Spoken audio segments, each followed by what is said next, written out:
लोकसभा चुनाव 2024 की हलचलों के बीच कांग्रेस और भाजपा दोनों ही प्रमुख दलों में दल बदल जारी है।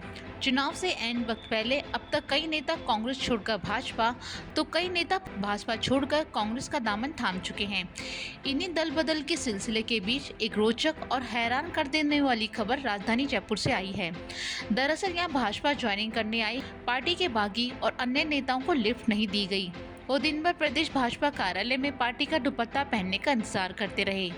सुबह से शाम हो गई लेकिन उनको पार्टी का दुपट्टा नहीं पहनाया गया। विधानसभा चुनाव में भाजपा को हराने वाले नेताओं को पार्टी कार्यालय बुलाकर बेरंग लौटा दिया गया। वहां भाजपा के किसी भी नेता ने उन नेताओं को कोई तसव्वो नहीं दी।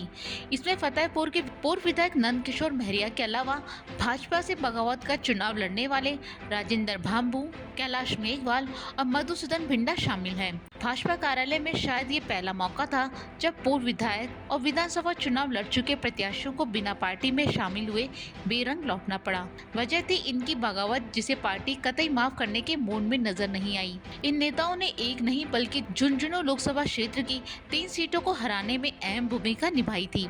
इसलिए पार्टी ने उनकी भाजपा में ज्वाइनिंग में कोई दिलचस्पी नहीं दिखाई। इससे पहले नेताओं के दिलों में भाजपा में शामिल होने की हसरतें आसमान छू रही थी। इन नेताओं के भाजपा में शामिल होने की खबर शेखावाटी में आग की तरह फैल गई। इन नेताओं की वजह से भाजपा के जिन नेताओं को विधानसभा चुनाव में हार का मुंह देखना पड़ा, उन्होंने प्रदेश के शीर्ष नेता से लेकर पार्टी आला कमान तक इनकी ज्वाइनिंग का विरोध कर दिया, जिसके चलते इनको पार्टी में शामिल नहीं किया गया।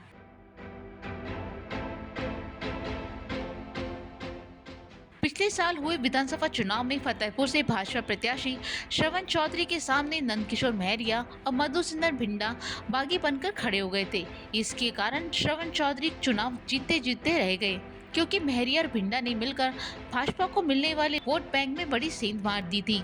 अब श्रवण चौधरी की शिकायत को पार्टी ने गंभीरता से लेते हुए नेताओं को बेरंग लौटा दिया। वहीं झुंझुनू में भाजपा उम्मीदवार बबलू चौधरी के सामने राजेंद्र भांबू बागी बनकर मैदान में आखिरी तक डटे रहे।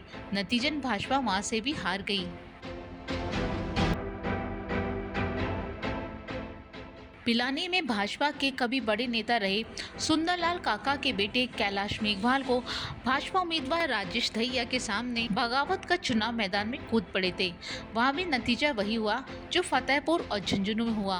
पिलानी में भी भाजपा उम्मीदवार को हार का सामना करना पड़ा। इसलिए नेताओं को भाजपा में शामिल होने की खबर से शेखावाटी में हड़कंप मच गया। भाजपा एकजुट हो गई और बागियों को पार्टी से बाहर रखने के लिए मुहिम शुरू हुई। वो आखिरकार शाम तक अपने अंजाम तक पहुंची गई।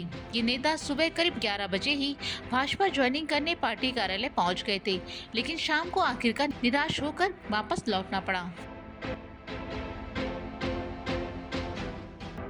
बहरहाल झुंझुनू सीट पर भाजपा ने शुभकरण चौधरी को टिकट दिया है। कांग्रेस ने उसके सामने पूर्व मंत्री विजेंद्र ओला को मैदान में उतारा है। वहां मुकाबला कांटे का बताया जा रहा है। इसलिए भाजपा झुंझुनू में कोई गलती नहीं करना चाहती। पार्टी काडर को कोई भी गलत संदेश नहीं देना चाहती, लिहाजा बागियों को पार्टी में शामिल नहीं किया गया। हमेशा से भारतीय जनता पार्टी से जुड़े हुए रहे हैं और अब जो घर वापसी बात है, कुछ दिनों के लिए अलग रहे। 2013 में निर्दलीय विधायक बना और उसके बाद भी विधानसभा में भारतीय जनता पार्टी की रीति नीति के साथ रहा और आज के दिन पूरे राष्ट्र में जो मोदी जी के नेतृत्व में भारतीय जनता पार्टी काम कर रही है जिन नीतियों पे, उसको देखते हुए और ख़ास तौर से प्रदेश में जिस जोश के साथ पिछले 2-3 महीने में काम हुआ है, बड़ा उत्साहित करने वाला है। सिर्फ 3 महीने का ब्रेक रहा, कुछ परिस्थितियां विशेष बन गई थी कि मैं पार्टी का बहुत ही एक समर्पित कार्यकर्ता था। संगठन में भी उपाध्यक्ष और महामंत्री के रूप में अनेक पदों पर कार्य किया। किसी कारणवश पार्टी मुझे टिकट नहीं दे पाई 2023 में, तो कार्यकर्ताओं के दबाव के कारण मजबूरन मुझे चुनाव लड़ना पड़ा बागी होकर। निश्चित तौर पे अब की बार 400 पार का जो नारा है निश्चित तौर पे सफल होगा और पूरे देश में भगवा रंग लहराएगा।